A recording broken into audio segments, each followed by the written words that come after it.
নমস্কার বন্ধুরা, আমি সুখী বসাক আমার চ্যানেলে আপনাদের সকলকে স্বাগত জানাই। আজকে আমি আপনাদের সুজি দিয়ে একটা রেসিপি তৈরি করে দেখাবো বন্ধুরা। তো আপনারা প্রথম থেকে শেষ অবধি পুরো ভিডিওটা দেখতে থাকুন, আশা করি ভালো লাগবে। আর যারা নতুন বন্ধুরা এখন পর্যন্ত আমার চ্যানেলটি সাবস্ক্রাইব করেননি তাদের কাছে অনুরোধ, প্লিজ আমার চ্যানেলটি সাবস্ক্রাইব করে দিয়ে আমার পাশে থাকবেন। তো এই রেসিপিটা কিন্তু ছোট বড় সকলেই খেতে ভীষণ পছন্দ করে।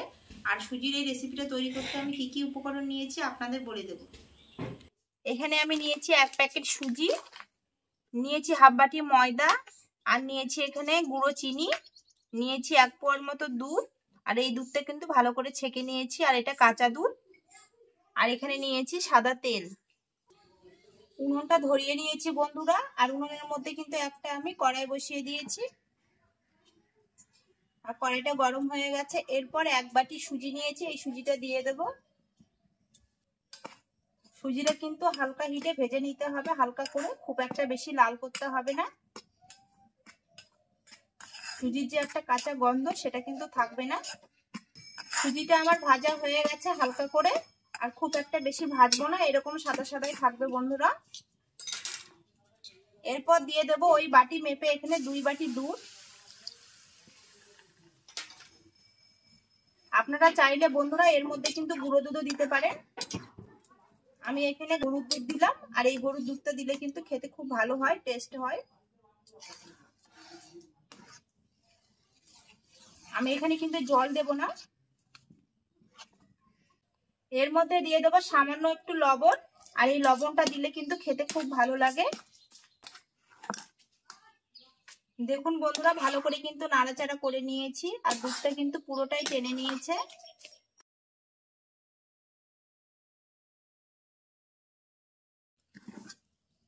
সুজির এই ডোটা হয়ে গেছে, এবার আমি এটা একটা থালায় তুলে নেব। দেখুন বন্ধুরা, সুজিটা আমি একটা থালায় ঢেলে নিয়েছি, আর সুজিটা কিন্তু ঠান্ডা করে নেব। গরম অবস্থাতে তো মাখা যাবে না, ঠান্ডা করে নিয়ে মেখে নিতে হবে। দেখুন বন্ধুরা, সুজিটা কিন্তু ঠান্ডা হয়ে গেছে, একটু উষ্ণ উষ্ণ গরম আছে, এই অবস্থাতে মেখে নিতে হবে। আর এখানে আমি দিয়ে দেব গুঁড়ো চিনি, এখানে 1 চামচ চিনি দিলাম, আর 1 চামচ দেব। আপনারা আপনাদের স্বাদ মতো মিষ্টিটা দিয়ে দেবেন। গুঁড়ো চিনিটা দিয়ে ভালো করে কিন্তু মেখে নেব, আর ঠেসে ঠেসে ভালো করে মেখে নিতে হবে।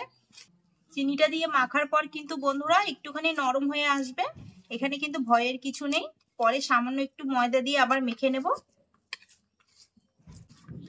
দেখুন বন্ধুরা, চিনি দিয়ে ভালো করে কিন্তু মেখে নিয়েছি সুজির ডোটা। এরপর দিয়ে দেবো 1 চামচের মতো ময়দা। ময়দাটা দিয়ে আরেকটুখানি ভালো করে মেখে নেব। দেখুন বন্ধুরা, সুজির ডোটা কিন্তু ময়দা দিয়ে ভালো করে মেখে নিয়েছি। আর সুজির ডোটা যত ভালো মাখা হবে, সুজির এই রেসিপিটা কিন্তু তত ভালো হবে। দেখুন কত সুন্দর নরম স্মুথ করে আমি মেখে নিয়েছি। এরপর রুটির মতো লেচি করে নেব।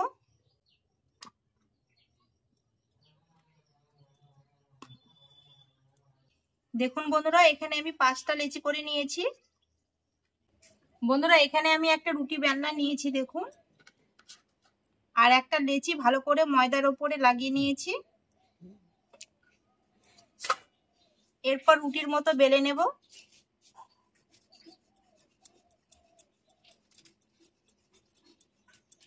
আর খুব একটা কিন্তু আমি পাতলা করে বেলবো না, একটু মোটা করেই বেলতে হবে। দেখুন আমার রুটিটা কিন্তু বেলা হয়ে গেছে। এরপর এখানে একটা আমি খাপটি নিয়েছি, দেখুন যে কোনো বোতলের খাপটি বা বয়ামের খাপটি নিতে পারেন, কিংবা ছোট ঠাকুরের যে গ্লাস থাকে সেগুলো নিতে পারেন। এটা দিয়ে এবার আমি ছোট ছোট করে কেটে নেব। আর দেখুন কত সুন্দর উঠে আসছে হাতে। এরপর আমি এগুলো প্লেটের মধ্যে রেখে দেবো।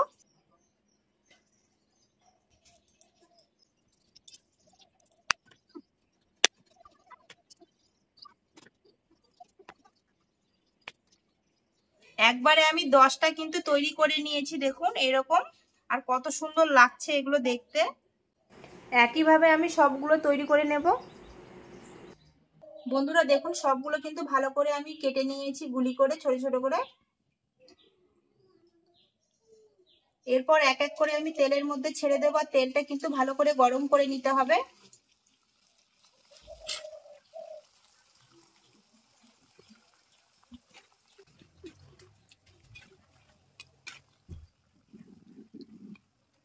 দেখুন বন্ধুরা, সুজির পিঠেগুলো কিন্তু কত সুন্দর ফুলে উঠছে তেলের মধ্যে। আর এগুলো কিন্তু ছোট বাচ্চাদের দিলে কত সুন্দর ওরা খেয়ে নেয়, আর খেতেও কিন্তু খুব ভালো লাগে।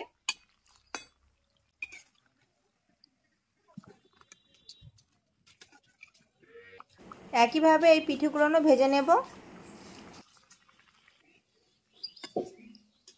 দেখুন বন্ধুরা, সুজির পিঠেগুলো কত সুন্দর ফুলে উঠেছে। এরপর উল্টে পাল্টে কিন্তু ভালো করে ভেজে নিতে হবে।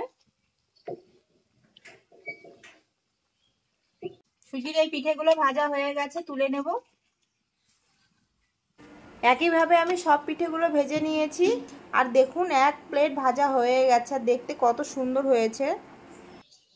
দেখুন বন্ধুরা, সুজির এই পিঠেগুলো কত সুন্দর হয়েছে। শুধুমাত্র সুজি, চিনি আর একটুখানি ময়দা দিয়ে তৈরি করেছি, খুব সুন্দর।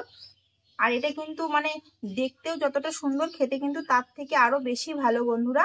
তো বাড়িতে কেউ এলে ঝটপট আপনারা কিন্তু তৈরি করে নিতে পারেন। আর আমি একটা ভেঙে দেখিয়ে দিচ্ছি কত সুন্দর হয়েছে। দেখুন পিঠেগুলো মুখে দিলেই মিলিয়ে যাবে, খেতে এতটাই ভালো হয়েছে। সবগুলোরই কত সুন্দর হয়েছে দেখুন, একদম মুচমুচে হয়েছে বন্ধুরা। আপনারা একবার হলেও এই রেসিপিটা বাড়িতে অবশ্যই ট্রাই করবেন, খেতে কিন্তু ভীষণই ভালো লাগে। ছোট বড় সকলেই কিন্তু খেতে পছন্দ করে। বন্ধুরা, রেসিপিটা ভালো লাগলে অবশ্যই কিন্তু কমেন্টে জানাবেন। আর আমার চ্যানেলটি সাবস্ক্রাইব করে দিয়ে পাশে থাকা বেল আইকনটা অবশ্যই প্রেস করে দেবেন নিত্য নতুন ভিডিও পেতে। আজকের মতো এখানেই, নমস্কার।